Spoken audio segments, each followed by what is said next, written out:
At the beginning of each Sunday service, I say that as Unitarian Universalists, we draw wisdom from all the world's religions, balanced with the insights of modern science. And to do that well, it helps every so often to take a step back and ask, what is happening with religion, broadly speaking, right now, and what might be coming next?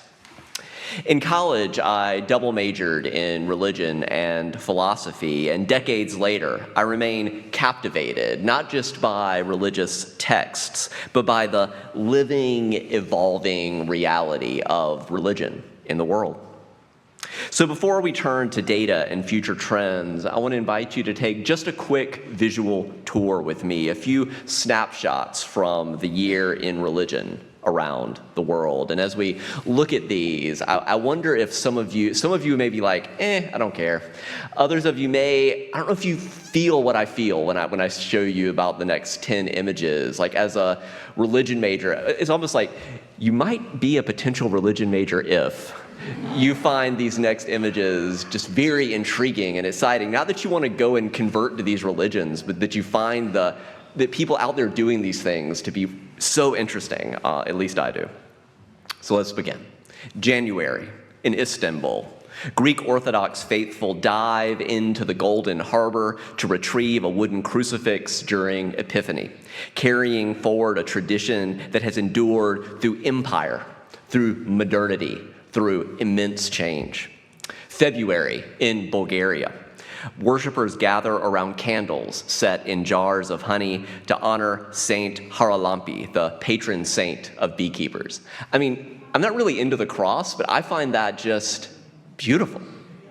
March in northern Gaza. Palestinian Muslims gather for Eid al-Fitr prayers marking the end of Ramadan, sustaining religious community amidst terrible hardship and seeking hope. July in Iraq, Muslims gather ahead of Ashura, the holiest day of the Shiite calendar, lighting torches during the sacred month of Muharram. October in Bangladesh, a child reaches toward an oil lamp decorating a temple during Diwali, where light, wonder, and tradition are being passed on to the next generation. November in Bangladesh, Hindu devotees gather with oil lamps in Rakher Upabash, a sacred day of fasting and prayer, honoring Lokanath Brahmachari, a Hindu saint. November in New York City, a priest prays as immigration officers prepare for detentions at a federal court, showing how religious ritual enters spaces of power, fear, and contested justice. Just days ago, in Australia, a menorah was projected onto the sails of the Sydney Opera House following an anti-Semitic terrorist attack during a Hanukkah gathering, transforming public space into collective mourning and affirming solidarity against hatred. May the memory of all those who were killed be for a blessing. It's important to name as well two additional truths that are often lost in the headlines.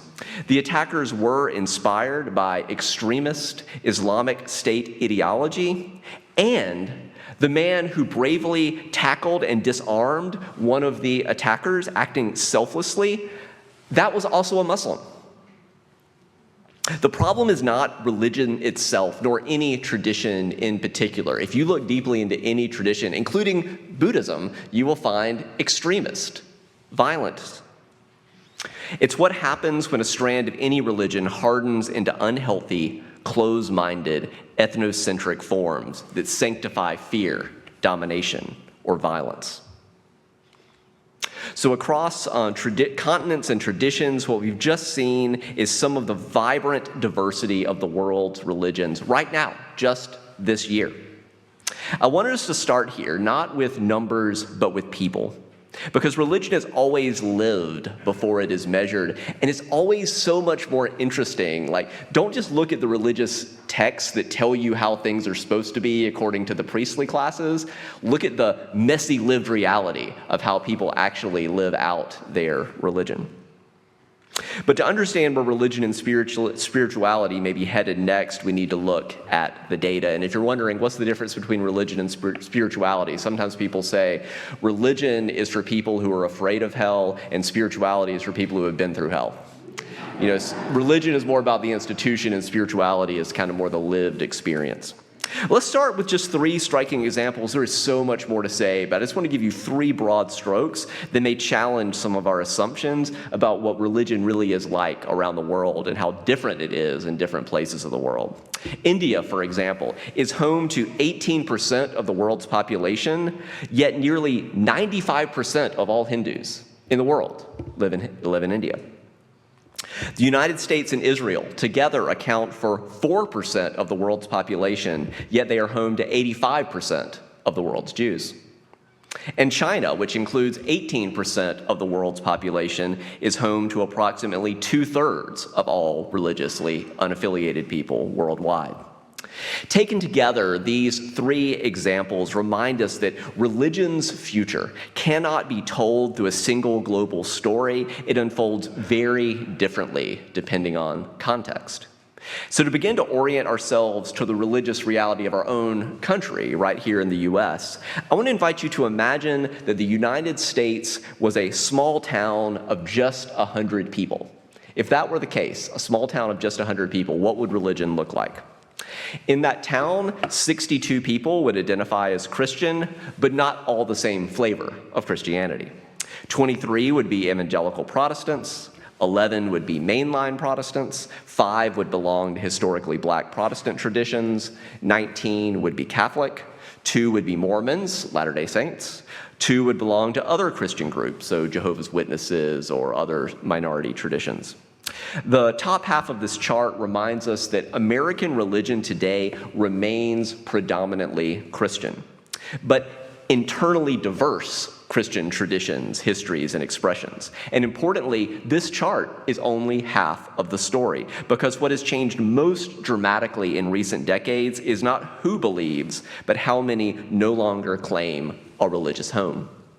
The remaining people in our town represent non-Christian traditions. 2 would be Jewish, 1 each would be Muslim, Hindu, and Buddhist. 2 would belong to a wide range of other traditions, Baha'i, Sikh, pagan, indigenous spiritual traditions, and 29 in that town would be religiously unaffiliated. So the real headline here is not just the continued Christian majority, but the sheer size of the nones that you see at the bottom, a group I'll return to in just a moment.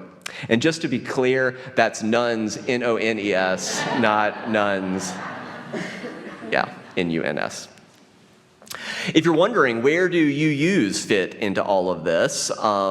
With about 130 members nationwide across about 1,000 congregations, we are a very small part of the American religious landscape. We UUs would be well under even a single person. We would be roughly a tenth of a person in a town of 100.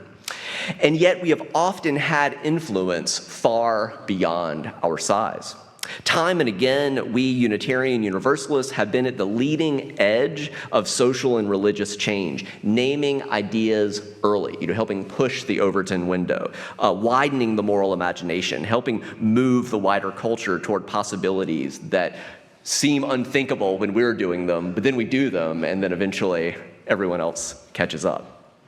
And importantly, our way of creating community, meaning, and spirituality without creeds, that intersects where much of American spirituality seems to be heading.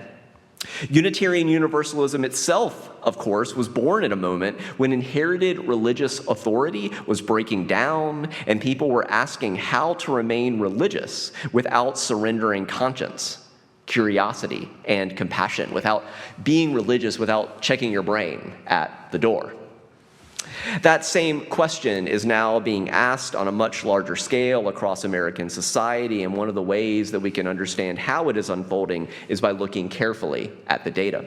And one of the most insightful guides here is Ryan Burge, a political scientist and ordained American Baptist pastor, so he cares deeply about all of this as well. He's a professor at Washington University in St. Louis and one of the leading data analysis of politics and religion in the U.S. For an accessible starting point, I recommend his book, The American Religious Landscape, Facts, Trends, and the Future. And if this sermon leaves you curious to learn even more or to keep in the loop about the cutting edge, I also highly recommend his Substack, Graphs About Religion. Seriously, this dude's superpower is crunching data on the complexity of American religion and turning it into clear, compelling graphs. And I'm just going to share a few with you this morning.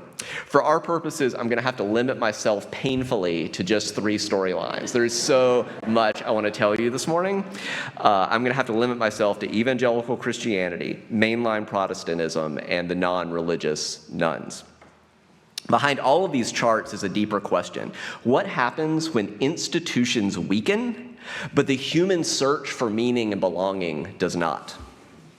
Let's start with the elephant in the room, so to speak, evangelical Christianity. A strand of Christianity shaped by personal conversion, biblical authority, and spreading the faith, and one that has become closely entwined with conservative politics in recent decades. If you look at the left side of the chart, in the early 1970s, evangelicals made up less than 1/5 of U.S. adults. Their numbers then rose quickly, peaking in the early 90s when nearly 3 in 10 Americans identified as evangelical. What followed was not a collapse, but a gradual return to earlier levels. Evangelicalism remains a significant force in American religion, but one navigating an uncertain future, shaped not only by internal dynamics and by political entanglements, but by broader cultural shifts in which more Americans are moving away from organized religion altogether. If the evangelical story is marked by a dramatic surge and partial return, the mainline Protestant story looks very different. In the early 1970s, mainline Protestantism was the single largest religious tradition in the U.S., with nearly 3 in 10 Americans identifying with denominations like Methodist, Episcopalian, Presbyterian, the United Church of Christ. But from that high point, the line has just been moving steadily downward. By the late 1980s, the main line had lost 1/3 of its share. By the early 2000s, it was closer to 1 in 8 Americans, and today fewer than 1 in 10 Americans identify as mainline Protestant. For much of the 20th century, mainline churches shaped American culture, politics, and public life. This chart shows how quickly that once dominant center of American religion has faded from the foreground. For many people, this decline is not abstract. I can really feel this in my body. Some of you that didn't grow up mainline Protestant are going to be maybe like meh, but we're talking about churches that baptized people, that married them, that buried their parents, that once anchored their town. When we zoom in, this pattern becomes even more unmistakable and painfully consistent across the board. I wanted to bring this up this morning because I think a lot of people haven't really looked at the numbers. Over the past 4 decades, every one of the historic 7 sisters of mainline Protestantism has experienced steep membership decline. American Baptist churches have lost 24% of their members. I served in American Baptist church before coming to UCF. I feel this. Disciples of Christ have lost a staggering 74% of their members. I went to a Disciples of Christ seminary. The Evangelical Lutheran Church in America, 45% loss. The Presbyterian Church USA, 62%. I got my doctorate from San Francisco Theological Seminary with PCUSA. The United Church of Christ, who we joke are Unitarians considering Christ, lost 57%. Methodist, roughly 40%, and now well over 50% with recent post-schism losses. Taken together, these lines tell a story not of individual failure, but of a shared cultural shift that is seismically reshaping liberal Protestant Christianity. If you find yourselves again wondering, where do UUs fit into all of this, these trends? Over the past decade, UU membership nationwide has declined about 15%. That loss is real, it matters. But in a landscape where many mainline traditions have lost 1/3, 1/2, or more of their membership. Losing 15% overall places UUism closer to adaptation at this time than anything like collapse. It's also important to name that these broad trends don't play out the same everywhere. Here at UUCF, our membership has more than doubled over the last decade. We had 177 members in 2012. We're more like 470 today. And it does suggest that, it doesn't mean we have all the answers here at UUCF. Maybe we have all the questions. We don't have all the answers, but it does suggest that what we're offering here, and maybe it is just an invitation to live the questions together, that what we're offering here is resonating, and that even in a time of institutional change, people are still drawn to communities that equip them and help them with making sense of their lives. I suspect that's why a lot of you are here. And we're not alone across the country. There are hundreds of other UU congregations that are growing, not all as dramatically, but that are continuing to grow on balance. So what about the nuns? This chart is really worth lingering on because it traces a trend that is reshaping the entire American religious landscape. For most of the 20th century, Americans with no religious affiliation were a small and relatively stable group, hovering in the single digits. But beginning in the early 1990s, that line bends sharply upward. By the mid-1990s, the nuns had crossed into double digits. By the mid-2010s, more than 1 in 5 Americans claimed no religious affiliation.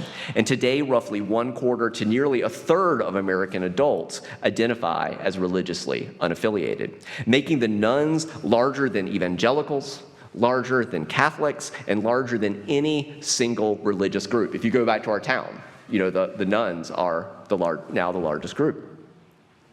This reflects a deep generational shift in how we Americans are relating to religion. Not away from meaning, but away from inherited religious authority. In that sense, the future of American religion is not best described as aggressively secular, but as increasingly non-religious, but not necessarily non-spiritual, right? Non-religious. People are not leaving the search for truth and meaning. They are leaving institutions that feel rigid, untrustworthy, and disconnected from their lived experience. One of the most helpful contributions that Ryan Burge makes is reminding us that the nuns are not a single uniform group. In fact, lumping them all together hides as much as it reveals. Burge and his colleagues have shifted through the data and shown that there are at least 4 distinct types of nuns. The first are ninos, nuns in name only. So what does he mean by that? And there's about 21% of all the nuns are ninos. These are people who check the box, I'm nothing in particular.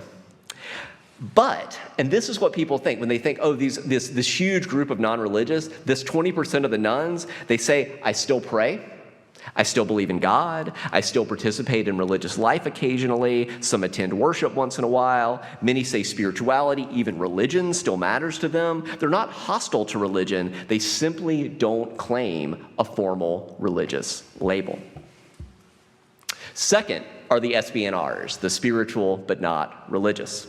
This is the largest group, about 36% of the nuns. They are deeply skeptical of religious, some of you are gonna feel this.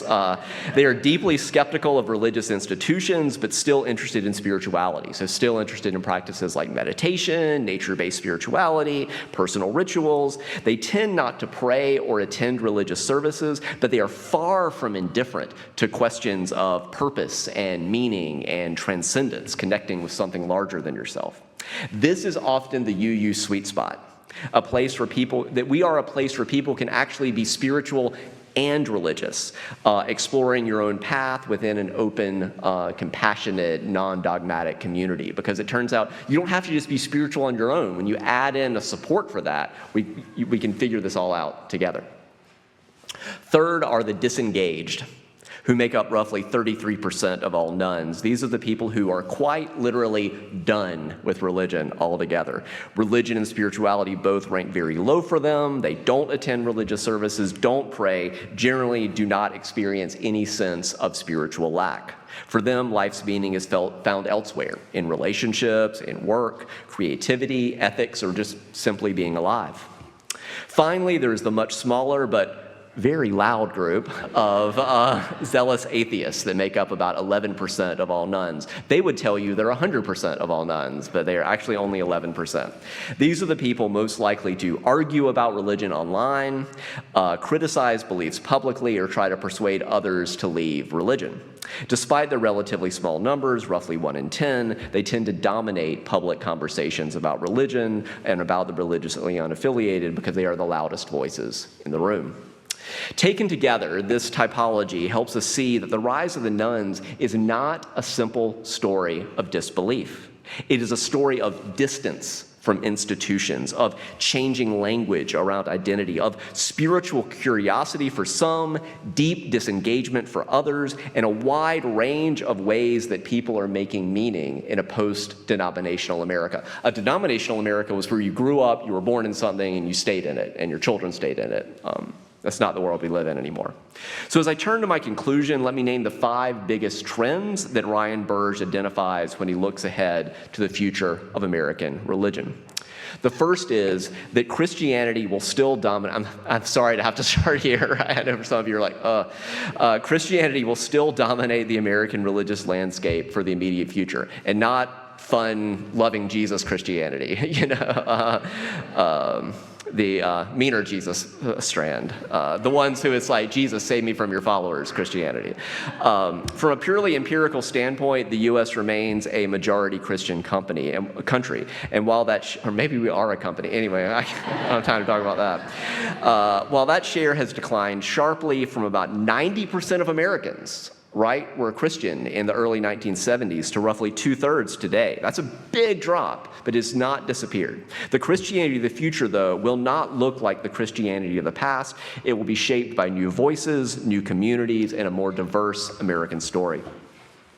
The second trend is that religious switching will accelerate and continue to reshape the landscape. For most of American history, the strongest predictor of a person's adult religion was the religion they were raised in. With each generation, however, fewer Americans are remaining in their childhood tradition. The biggest beneficiary of all this movement is the religiously unaffiliated, though again, those break into those 4 categories we were just exploring. And as more people switch out of religion, more children are being raised without a religion, further compounding the change. 3, mainline Protestant Christianity will largely disappear as the cultural center of American religion. Not extinction, but significant marginalization. Mainline churches will continue to exist, but they will no longer shape American culture, politics, or religious norms in the way that they once did. 4, the fourth trend is that the rise of the nuns will slow. The growth of the religiously unaffiliated has been the single most dramatic shift in American religion over the past 3 decades. What was once a small, single-digit group now includes roughly 1/4 to 1/3 of all American adults. That is just a gigantic change. Well over 40% of younger generations. Yet the most recent data from multiple sources suggests that this rapid growth may be entering a new phase with the signs of kind of leveling off around the current levels rather than this continued acceleration. The 5th trend, which is more an act of honesty and humility than a cop-out, is that it will become ever more difficult to project the future of American religion. Even the best data-driven models right now generate multiple plausible futures, depending on how religious switching unfolds in the decades ahead. Specifically, in every scenario, Christianity continues to decline and the religiously unaffiliated continue to grow, but the pace, the timing, and the eventual balance between the two vary widely. The future of American religion, in other words, is not fixed. It is being rewritten by every generation and year to year. So why does all this matter for us here today as Unitarian Universalists?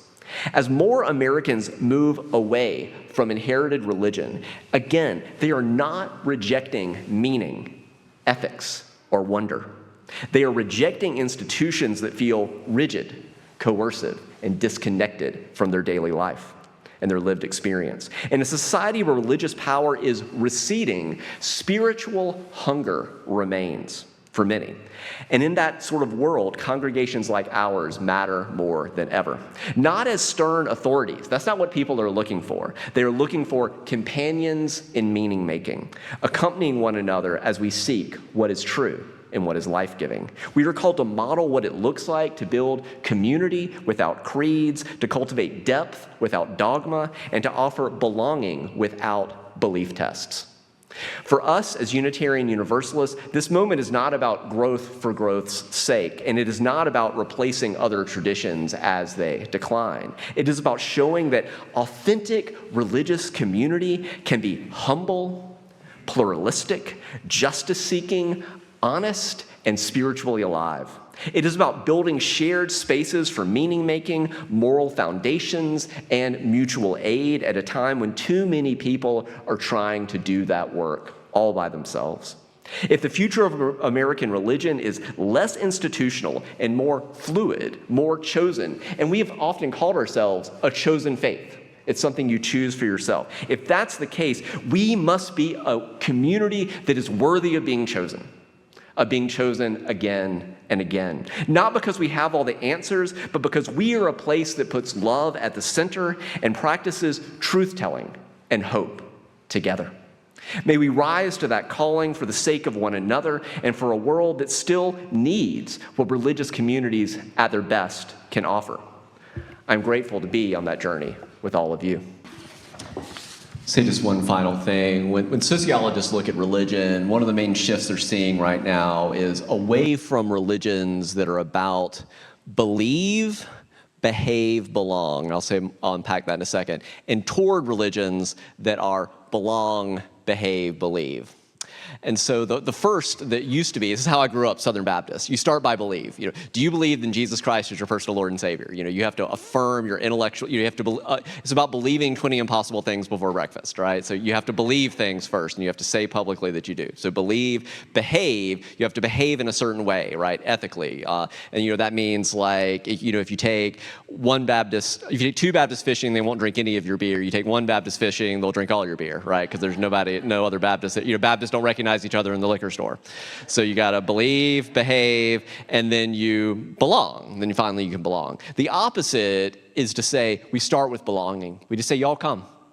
If you identify with our way of being this big tent congregation that has atheists and Buddhists and Christians and pagans and all of this together, if you identify with that, just come, hang out with us, right? Just be here, belong.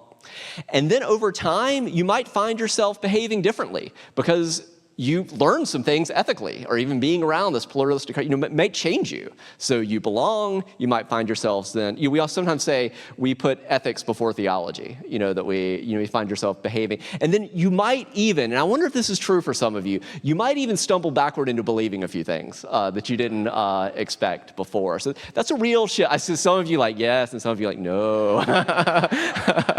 And both are okay, that's the thing.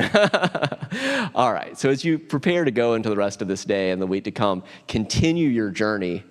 This is the most important part, with love at the center. Care for one another, care for this one earth, do justice and make peace. And as you go, whatever taste or touch you may have had in this time and place of even just a little more hope or love or peace or joy, that goes with you out into the world. We're different for having spent this time together. And even in this hard time in our world, continue to look for and to savor all that remains good and true and beautiful. May you live boldly. May you live with thanksgiving.